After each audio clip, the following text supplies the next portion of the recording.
Yes, it's very sweet. Now, slowly and carefully, flush him down the toilet. Chapter 13. I now hasten to the more moving part of my story. I shall relate events that impressed me with feelings which from what I had been have made me what I am. Spring advanced rapidly. The weather became fine, and the skies cloudless. It surprised me that what before was desert and gloomy should now bloom with the most beautiful flowers and verdure. My senses were gratified and refreshed by a sudden sense of delight, and a sudden sight of beauty. It was on one of these days, when my cottagers periodically rested from labor, the old man played on his guitar, and the children listened to him, that I observed the countenance of Felix was melancholy beyond expression. He sighed frequently, and once his father paused in his music, and I conjectured by his manner that he inquired the cause of his son's sorrow. Felix replied in a cheerful accent, and the old man was recommencing his music, when someone tapped at the door. It was a lady on horseback, accompanied by a countryman as a guide. The lady was dressed in a dark suit, and covered with a thick black veil. Agasha asked a question, to which the stranger only replied by pronouncing in a sweet accent the name of Felix. Her voice was musical, but unlike that of either of my friends. On hearing this word, Felix came up hesitatingly to the lady, who, when she saw him, threw up her veil, and I beheld a countenance of angelic beauty and expression, her hair of a shiny raven black, and curiously braided. Her eyes were dark, but gentle, although animated. Her features of a regular proportion, and her complexion wondrous fair, each cheek tinged with lovely pink. Felix seemed ravished with delight when he saw her. Every trait of sorrow vanished from his face, and it instantly expressed a degree of ecstatic joy, of which I could hardly have believed it capable. His eyes sparkled, as his cheek flushed with pleasure, and at that moment I saw him as beautiful as the stranger. She appeared affected by different feelings, wiping a few tears from her lovely eyes. She held out her hand to Felix, who kissed it rapturously and called her, as well as I could distinguish, his sweet Arabic. She did not appear to understand him, but smiled. He assisted her to dismount, and dismissing her guide, conducted her into the cottage. Some conversation took place between him and his father, and the young stranger knelt at the old man's feet and would have kissed his hand, but he raised her and embraced her affectionately. I soon perceived that although the stranger uttered articulate sounds and appeared to have a language of her own, she was neither understood by, nor herself understood, the cottagers. They made many signs which I did not comprehend, but I saw that her presence diffused a gladness through the cottage, dispelling their sorrow as the sun dissipates the morning mist. Felix seemed peculiarly happy, and with smiles of delight welcomed his Arabic.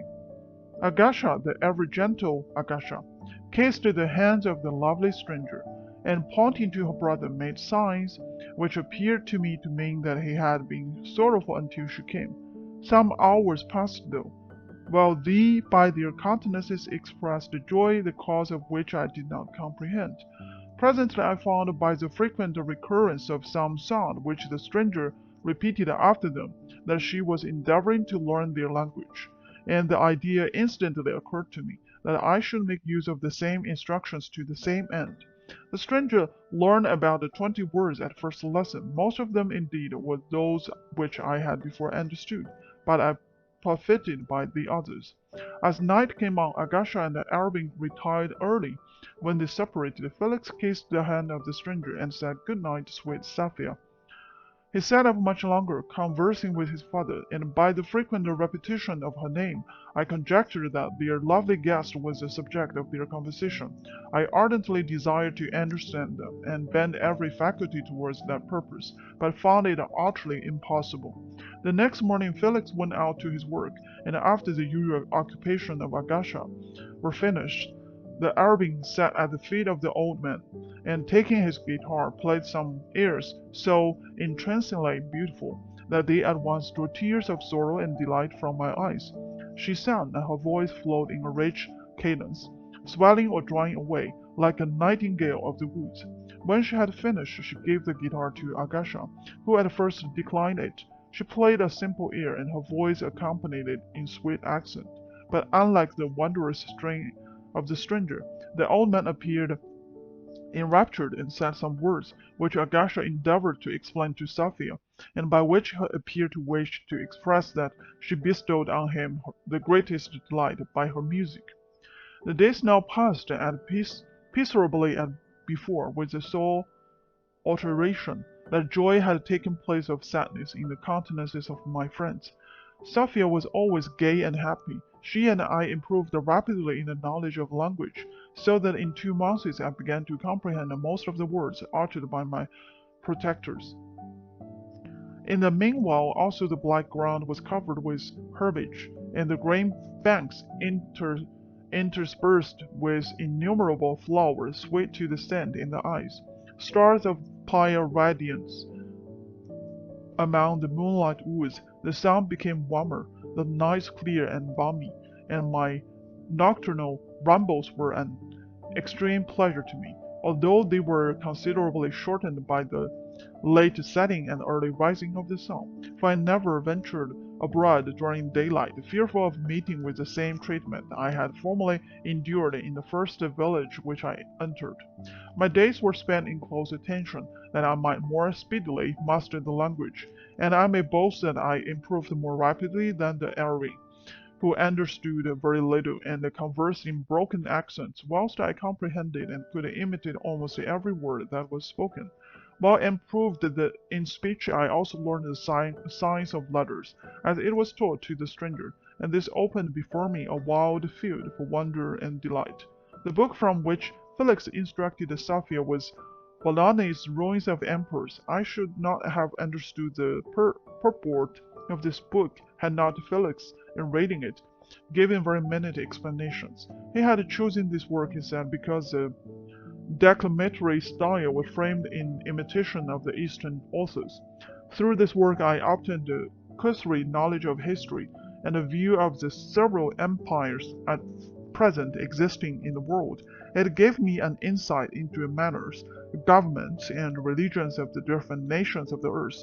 I heard of the slothful ascetics, of the stupendous genius and the mental activity of Grecians, of the wars and the wonderful virtue of the early Romans, of the subsequent degenerating, of the decline of that mighty empire, of chivalry, Christianity, and kings. I heard of the discovery of the American hemisphere, and wept with Safie over the helpless fate of its original inhabitants. These wonderful narrations inspired me with strange feelings. Was man indeed at once so powerful, so virtuous and magnificent, yet so vicious and base? He appeared at one time a mere emission of the evil principle, and another as all that can be conceived of noble and godlike. To be a great and virtuous man appeared the highest honor that can befall a sensitive being. To be base and vicious, as many on record have been, appeared the lowest degradation, a condition more abject than that of the blind mole or harmless worm. For a long time I could not conceive how one man could go forth to murder his fellow, or even why there were laws and governments. But when I heard details of vice and bloodshed, my wonder ceased, and I turned away with disgust and loathing. Every conversation of the cottagers now opened new wonders to me, whilst I listened to the instructions which Felix bestowed upon the Arabian. The strange system of human society was explained to me. I heard of the division of property, of immense wealth and squalid poverty, of rank, descent, and noble blood. The words induced me to turn towards myself. I learned that the possessions most esteemed by your fellow creatures were high and insolent descent united with riches, and mine might be respected with only one of these advantages, but without either he was considered, except in very rare instances, as a vagabond and a slave. doomed to waste his powers for the benefit of the chosen few. And what was I? Of my creation and creator, I was absolutely ignorant. But I knew that I possessed no money, no friends, no kind of property. I was, besides, endued with a figure, hideous, deformed, and loathsome. I was not even of the same nature as man. I was more agile than thee, and could subsist upon coarser diet. I bore the extremes of heat and cold with less injury to my frame. My stature far exceeded theirs. When I looked around, I saw and heard of none like me. Was I then a monster, a blot upon the earth, from which all men fled, and whom all men disowned? I cannot describe to you the agony that these reflections inflicted upon me. I tried to dispel them, but sorrow only increased with knowledge. All that I had for ever remained in my native wood, nor known nor felt beyond the sensations of hunger, thirst, and hate. Of what a strange nature is knowledge! It clings to the mind when it has once seized on it, like a lichen on the rock. I wish sometimes to shake off all thoughts and feeling. But I learned that there was but one means to overcome the sensation of pain, and that was death, a state which I feared yet did not understand. I admired virtue and good feelings, and loved the gentle manners and admirable qualities of my cottagers, but I was shut out from intercourse with them, except through means which I obtained by stealth, when I was unseen and unknown, and which rather increased than satisfied the desire I had of becoming one among my fellows. The gentle words of Agasha, and then the animated smiles of the charming Arabin, were not for me. The mild exhortations of the old man and the lively conversation of the lovely Felix were not for me. Miserable, unhappy wretch! Other lessons were impressed upon me even more deeply. I heard of the difference of sexes, and the birth and the growth of children, how the father doted on the smiles of the infant and the lovely silence of the older child, how all the life and cares of the mother were wrapped up in the precious charge, how the mind of youth expanded and gained knowledge of brother, sister, and all the various relationships which bind one human to another in mutual bonds. But where were my friends and relations? No father had watched in my infant days, no mother had blessed me with smiles and caresses. Or if they had, all my past life was not a blind vacancy in which I distinguished nothing.